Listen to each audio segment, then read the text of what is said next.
आज हमारे साथ बैठे हैं डॉक्टर प्रमोद कुमार सर। 1975 से अपनी ये जर्नी स्टार्ट करी। अभी रिसेंटली में सर स्पेशलिस्ट हैं, ऑर्थोपेडिशियन स्पेशलिस्ट हैं। उसके साथ साथ जनरल फिजिशियंस भी देखते हैं कि आप ऑर्थोपेडिक के स्पेशलिस्ट भी हैं और आपको काफ़ी टाइम हो गया है इस फील्ड के अंदर। आपने बहुत तरीके के पेशेंट देखे हैं, बहुत तरीके के पेशेंट आते हैं। अभी सर आजकल बहुत ज़्यादा एक प्रॉब्लम चल रही है स्पाइनल की। लोगों को स्पाइनल पेन बहुत ज़्यादा होना शुरू हो गया है। कुछ लोग आज के टाइम में वो बेड से उठ नहीं पाते हैं। तो ये क्यों होता है, किस वजह से ये सब प्रॉब्लम्स बहुत ज़्यादा आ रही हैं? किसी के बैक में पेन हो रहा है, किसी के घुटनों में पेन हो रहा है और पैरों के नीचे पेन होता है। व्यूवर्स से पूछता हूँ, व्यूवर्स मेरे बताते हैं और कलीग से, आसपास के लोगों से पूछता हूँ तो सबसे ज़्यादा प्रॉब्लम्स यही समझ में आती हैं। तो ऐसा क्यों हो रहा है? देखिए, ऐसा है, बैक एक जो है एक बहुत बड़ी समस्या हो गई है। ऑर्थोपेडिक प्रैक्टिस में 70% पेशेंट जो है वो बैक पेन के हैं। अब इसके कई कारण हैं। एक तो हम लोगों का जो लाइफ स्टाइल है बिल्कुल सेडेंट्री हो गया है, हमारा मूवमेंट कम हो गया है। हम इसको कहते हैं डिजीज ऑफ सिविलाइजेशन। अगर पहले हम जब गांव में खेती करते थे, सर पे बोझा लेते थे, खेती का काम करते थे, पीठ पे बोझा लेते थे, तो बैक की मसल्स जो है वो काफ़ी हद तक काम करती रहती थी। पीठ की मांसपेशी काफ़ी एक्टिव रहती थी। लेकिन अब जब सेडेंट्री लाइफस्टाइल हो गया है तो ज़्यादातर बैठ हम लोग जो है पोटैटो काउच हो गए हैं।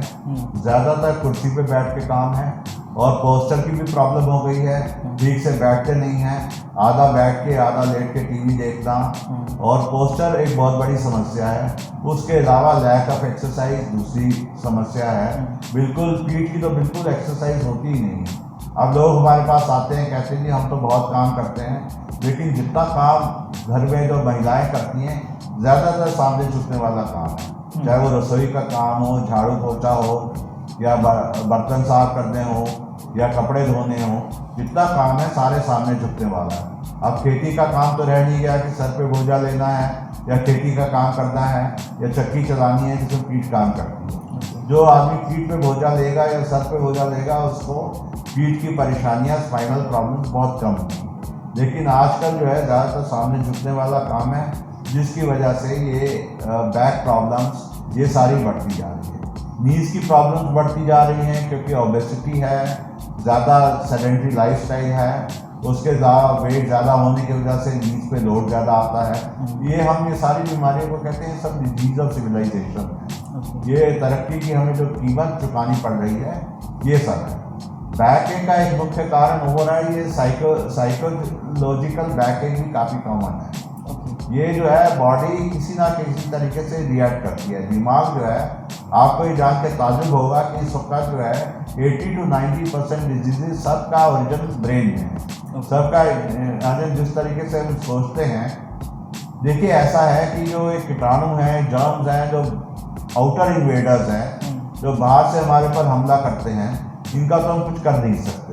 लेकिन ये जो सारी बीमारियां हैं, चाहे वो हाइपरटेंशन हो, चाहे डायबिटीज़ हो, चाहे बैक एक हो, ये सब जो है ये डिजीज ऑफ सिविलाइजेशन है और हमारी एक्सेसिव वरी प्रॉब्लम्स हैं। ज़्यादातर ये चिंता की बीमारियां हैं जिनका ओरिजिन ब्रेन से होगा। तो जब तक हम लोग अपना लाइफस्टाइल चेंज नहीं करेंगे, हम नेचर के साथ जो है एक नहीं होंगे, हम बाहर निकलेंगे नहीं, नेचर में नहीं जाएंगे, अपने रूट्स के साथ नहीं जाएंगे और रिलैक्स रहने की कोशिश नहीं करेंगे, अपने ऊपर कुछ ध्यान नहीं देंगे और एक्सेसिव बिल्कुल एक रैट रेस में दुनिया की लगे रहेंगे, तब तक जो है ये बीमारियां जो है बढ़ती जा रही हैं। और ये बड़ा दुर्भाग्यपूर्ण स्थिति है कि 70 to 90% बीमारियां इस वक्त जो है वो साइकोजेनिक है। ये क्या बोन वीक होने की वजह से भी पेन ज़्यादा होता है या फिर कुछ जैसे गम की प्रॉब्लम हो जाती है? जैसे हम बुक्स में पढ़ते हैं कि बोन के बीच में कुछ गम्स होते हैं, उनके उससे वो कम होने की वजह से कहीं प्रॉब्लम होती है, या फिर बोन हमारी वीक हो जाती है, इसके वजह से बहुत प्रॉब्लम होती है। देखिए ऐसा है कि जहाँ तक इसका सवाल है, एज के साथ साथ हर जो है बॉडी की बोन्स वीक होती है। एजिंग प्रोसेस है जिसके अंदर मसल्स भी वीक होती हैं, बोन्स भी वीक होती हैं, बोन्स के अंदर कैल्शियम कम होने लगता है। हर चीज़ डिजनरेट करती है एज के साथ साथ। और अगर ये सब चीज़ें ना हो तो आदमी अमर हो जाए। ये जो है हम मॉर्टल बीइंग्स हैं, हम जो है दुनिया में आए हैं तो जाना ज़रूर जाएंगे। लेकिन ये है कि जब तक हम इस दुनिया में हैं तब तक हम हेल्दी रहें। इन सब के लिए बाकी सारी चेंजेस तो होंगी, नीज भी वीक होंगी, बैक में भी कैल्शियम निकलेगा और जो है मसल्स भी कमज़ोर होंगी, शरीर के हर अंग में डिजेनरेटिव चेंजेस होंगे। लेकिन इनको कुछ हद तक हम रिटार्ड कर सकते हैं, पूरी तरीके से रोक तो नहीं सकते, लेकिन बहुत हद हम इनको रिटार्ड कर सकते हैं। उसके लिए हेल्दी लाइफस्टाइल बहुत ज़रूरी है, एक्सरसाइज बहुत ज़रूरी है। शरीर का हर अंग जो है थोड़ी बहुत एक्सरसाइज मांगता है। डाइट के हम बहुत ध्यान दें, न्यूट्रिशियस डाइट लेनी चाहिए। आजकल जिस तरीके से जो है सिविलाइज सोसाइटी में हमारा सेडेंट्री लाइफस्टाइल हो गया है, हमें जो है कम से कम 70% of the diet should come from your green vegetable, fruits and salad. हमें रॉ लेना चाहिए। Kitchen is a place where a food is brought and is destroyed. तो जो कुक्ड फूड है वो कम से कम जो है ज़्यादा से ज़्यादा हम लें तो 30% 20% लें, और बाकी हम जहाँ तक हो सके रॉ फूड लेने की कोशिश करें, और वो भी ऑर्गेनिक। जहाँ तक हो सके ग्रीन वेजिटेबल्स लें, फ्रूट्स लें, सलाद लें, और वो भी हम ऑर्गेनिक, क्योंकि जो पेस्टिसाइड से जो लिप्त जो फूड है ये भी हमारे अंदर सारे पेस्टिसाइड्स और ये सब जाते हैं, तो ये भी बॉडी के लिए काफ़ी हानिकारक है। तो अपने आप को हेल्दी रखने के लिए बॉडी को रिलैक्स रखना, थोड़ा अपने लिए जीना, अपना हंसना बहुत ज़रूरी है, अपना मेडिटेशन करना बहुत ज़रूरी है। उसके साथ साथ थोड़ी बहुत फिजिकल एक्सरसाइज, थोड़ा नेचर के अंदर जाना, और थोड़ा सा हम कहते हैं अगर आप अर्थ से आप आए हो, अर्थ के कांटेक्ट में रहो। इससे अच्छा हम कहते हैं अर्थिंग बहुत अच्छी एक टेक्निक है, जिसमें आप नंगे पैर ग्रीन ग्रास पे या नेचर के अंदर कुछ देर तक चलो, तो अर्थ से आप काफ़ी आपका कम्युनिकेशन बढ़ जाता है। ये हेल्थ के लिए बहुत ज़रूरी है। इससे बहुत सारी बीमारियां, बहुत तरह के इन्फ्लेमेशन बॉडी में ये ठीक हो जाते हैं सिर्फ ग्राउंडिंग से। ग्राउंडिंग एक ऐसी अच्छी टेक्निक है, अगर अर्थ पे आप जो है बिना चप्पल के, बिना जूते के आप चलें और कुछ देर तक कम से कम आधा घंटा रोज़ कर दें, तो शरीर की बहुत सारी बीमारियों से आप छुटकारा पा सकते हैं। और बहुत सारी चीज़ें हैं, नेचर के साथ जितना आप नज़दीक रहोगे उतना आप हेल्दी रहोगे। जितना नेचुरल फूड आप खाओगे, जितने आप ये जंक फूड, ये आर्टिफिशियल फूड और ये जो प्रिजर्वेटिव्स वगैरह से जितना दूर रहो, जितना नेचुरल और फ्रेश फूड खाओगे, ये ज़रूरी है। उसके साथ साथ जैसे मैंने पहले कहा कि अच्छी स्लीप ये भी एक पार्ट है, और अपना रिलैक्स रहें। और जब तक आदमी का शरीर है तब तक अगर आदमी सब चीज़ें करते हैं तो काफ़ी अच्छी तरीके से आप हेल्दी रह सकेंगे। इसके बावजूद कि शरीर के में कुछ डिजेनरेटिव चेंजेस उम्र के साथ होते ही होते हैं। जैसे कि अभी आपने बताया कि एज के साथ हमारे वीकनेस होना शुरू हो जाती है, बोन्स वीक हो जाती है, तो इसका कुछ क्राइटेरिया है कि मतलब किस एज से किस एज तक स्ट्रांग होता है, किस एज से किस एज तक बहुत मतलब वीक होना शुरू हो जाता है? आके पीक जो है वो 17, 18, 19 में आके जो है वो पीक हो जाती है, पीक ऑफ हेल्थ होती है, और फिर 30, 35 के बाद थोड़ा सा डिजनरेशन बॉडी का स्टार्ट हो जाता है। 30, 35 के बाद धीरे धीरे बॉडी थोड़ा सा कमज़ोर होने लगती है, उतनी स्ट्रेंथ नहीं रह जाती जितनी आप जो है 20 साल में या जब आप टीन एज थे जब उठते थे। 30, 35 के आप समझ लीजिए कि थोड़ा बहुत बॉडी में डिजनरेशन स्टार्ट हो जाता है। ओके, तो मतलब हमें 35 से पहले हमें एक्सरसाइज और ये सब चीज़ें कंटिन्यूस में रखना चाहिए, जिससे कि हम 35 से एक्सटेंड करके 45 या 50 तक भी जा सकें, मतलब जिसमें कि हमें बोन से रिलेटेड कुछ भी प्रॉब्लम ना हो। बिटवीन 18 टू 30-35, तो क्या वो लोग, उनको जिम गुड प्रेफरेंस है, या फिर वो कोई भी योगा और इन सब चीज़ों से या फिर मेडिटेशन करके भी अपनी बॉडी को स्ट्रॉन्ग कर सकते हैं? देखिए, ऐसा है कि मेडिटेशन का मकसद है दिमाग को शांत करना, और बेसिकली मेडिटेशन में जो अल्टीमेट एम होता है वो होता है कि अपने को और कॉस्मिक कॉन्शियसनेस को एक करना। योगा का मतलब ही है योग का मतलब है यूनियन का मतलब होता है कि आप अपनी इंडिविजुअल कॉन्शियसनेस और कॉस्मिक कॉन्शियसनेस को एक कर दें। ये एक एम हुआ, लेकिन ये इस एम का अगर आप फॉलो करते हैं तो बहुत सारे इसके आपको बेनिफिट्स मिलते जाते हैं।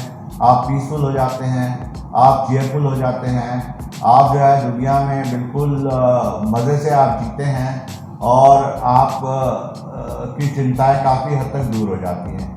ये तो माइंड रिलैक्स करने के लिए मेडिटेशन बहुत ज़रूरी है। जहाँ तक सवाल हो जिसको हम आम भाषा में योगा कहते हैं, वो भी बहुत ज़रूरी है।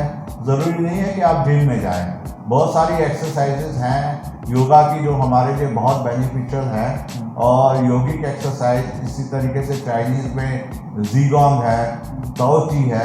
इसमें क्या होता है, माइंड बॉडी कोऑर्डिनेशन बहुत होता है।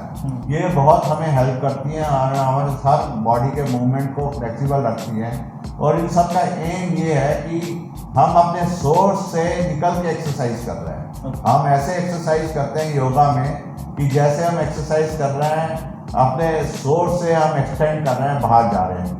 एक्सटेंशन, एक्सपेंशन, एलोंगेशन, ये सारा एम है योगा का।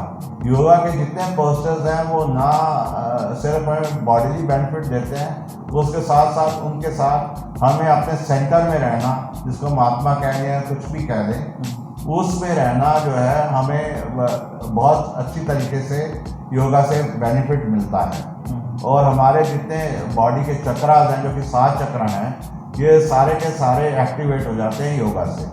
तो योगा का बहुत बेनिफिट है वो। और मेडिटेशन योगा के बाद, अगर जिसको हम आम भाषा में योगा कहते हैं, योगा के बाद आप मेडिटेशन करें तो बहुत लाभकारी होता है। ओके सर, एक आप डॉक्टर हैं, आप एक जैसे व्यूवर्स जो देखते हैं उनको सब हर कोई यही प्रॉब्लम उनको साथ यही होती है कि 2-3 दिन तो कर लिया, 4 दिन कर लिया, लेकिन फिर उसके बाद फिर वही पुराने रूट में आ जाते हैं, पुराने तरीके से काम करना शुरू करते हैं। चलो ठीक है, 2 दिन बाद कर लेंगे, 4 दिन बाद कर लेंगे। तो सर क्या टिप देना चाहेंगे कि वो इस चीज़ को कंटिन्यू कर सकें या फिर कंटिन्यूसली उस चीज़ को फॉलो कर सकें? आपको अपनी प्रायोरिटीज़ ठीक करनी पड़ेगी। बिना आपको प्रायोरिटीज़ ठीक किए कुछ भी नहीं मिलता। आप देखिए, आप जब बच्चे थे, आप बड़े हुए, आपने एजुकेशन में इतना टाइम इन्वेस्ट किया, बिना इन्वेस्ट के देखिए कितने 12 साल तो आप स्कूल में पढ़े, उसके बाद कॉलेज पढ़े। जहाँ आप जिस स्थिति में आप हो वो आपने इतना टाइम डिवोट किया। बिना टाइम डिवोट किए, बिना डिवोशन के, बिना रेगुलरिटी के तो कुछ अचीव होगा नहीं। तो अचीव ये करना है, आपको अपना प्रायोरिटी में डिसाइड करना है कि ये काम जो है योगा है या मेडिटेशन है या हेल्दी फूड है या हमें एक्सरसाइज करनी है, ये सब आपको प्रायोरिटी में लेना पड़ेगा। और आपको ये डिसाइड करना पड़ेगा कि भाई ये मेरे लिए बहुत बेनिफिशियल है। जैसे आपने इतने साल इन्वेस्ट किए सिर्फ एक डॉक्टर बनने में, इंजीनियर बनने में, या जो कुछ भी आप काम कर रहे हो, आपने इतने साल इन्वेस्ट किए। अगर आप उससे 1/4 एफर्ट भी करो इन सब चीज़ों में, तो रेगुलरिटी तो ज़रूरी है। उसके लिए थोड़ी विल पावर चाहिए और थोड़ी सही समझ चाहिए कि हमें जो है ये हमारे लिए हेल्दी लाइफस्टाइल, जब तक हमें जीना है तब तक हमें हेल्दी जीना है और खुश मिजाज होके अच्छे से जीना है। आप असल में दुनिया में आए किस लिए हो? दुनिया में ये थोड़ी है कि आप काम करने आए हो, काम करते चले जा रहे हो। और हर आदमी पैदा होता है, उसके बाद जो है स्कूल में पढ़ता है, कॉलेज जाता है, शादी करता है, बच्चे पैदा करता है और इसी में अपना पूरा ज़िंदगी बिता देता है। तो वो जीता कब है? और मर जाता है। यही काम जानवर करते हैं। जानवर क्या करते हैं? पैदा होते हैं, बड़े होते हैं, कुछ सर्वाइवल्स इंस्टिंक्ट सीखते हैं, बच्चे पैदा करते हैं, बूढ़े होते हैं, मर जाते हैं। तो आदमी और जानवरों में फिर क्या फ़र्क रहेगा? अगर आदमी इधर इस दुनिया में आया है तो इस मकसद से आया है अपना स्पिरिचुअल इन्वॉल्वमेंट करने, और बेसिकली इस मकसद से उसको शरीर दिया, इतनी ज़्यादा इंटेलिजेंस दी है आदमी को, जानवरों पे अपेक्षा इतनी ज़्यादा हमें जो है इंटेलिजेंस दी है। और अल्टीमेट हमारा एम क्या है? अल्टीमेट एम होना है, जब इस दुनिया में हम आए हैं तो पूरी एंजॉय करना। ये थोड़ा ना कि काम काज किया और वही सब जो जानवर करते हैं वही काम किया और मर गए। और उसके अलावा कि हमारा हायर एम और है कि हमें स्पिरिचुअली इन्वॉल्व होके हायर लेवल ऑफ कॉन्शियसनेस पे जाना है। और हायर लेवल ऑफ कॉन्शियसनेस से अल्टीमेट एम जो हिंदू धर्म में कहा गया है, हमारे जो धर्म में कहा गया है कि हमारे यहाँ कोई ये थोड़े कहा गया कि स्वर्ग जाना है, नर्क जाना है, या ये है वो है। हमारे यहाँ जो अल्टीमेट एम है मोक्ष, जिसको आप मुक्ति कह लो या निर्वाण कह लो, वो तब पॉसिबल है जब अपना आप ट्रू सेल्फ पहचान दो कि आप एक्चुअली क्या हो। ना आप ये शरीर हो, ना आप दिमाग हो, आपको ये पता चल जाए प्रैक्टिकली कि आप क्या हो, आत्मा हो।